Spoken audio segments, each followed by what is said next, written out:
আজকে আমরা এখন 12 নম্বর অঙ্কটা নিয়ে আলোচনা করব। কি বলছে? A P plus Q A 2r, A Q plus R A 2p, A R plus B A 2q।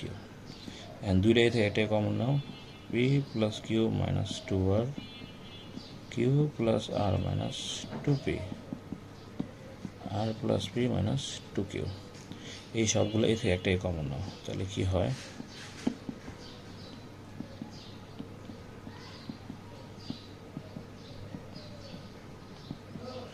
এখন এই গুণের কারণে মাঝখানে যোগ চিহ্ন দিলাম, গুণের কারণে মাঝখানে যোগ চিহ্ন দিলাম না। এখন এগুলো সব কাটাকাটি করবা, ঠিক আছে? আচ্ছা, কাটাকাটি একটু পরে করি। 2p 2q 2r minus 2p minus 2q minus 2r, মানে যে পিগুলো একসাথে, কিউগুলো একসাথে, আরগুলো একসাথে করলাম। হ্যাঁ, এগুলো যদি সব কাটাকাটি করি তাহলে কিছুই থাকে না। তাহলে কি থাকে? এ পর জিরো, এ পর জিরো মানে 1, এটাই হলো রাইট হ্যান্ড সাইড। ঠিক আছে, প্রুভড। ঠিক আছে বন্ধুরা, তোমরা এটা দেখে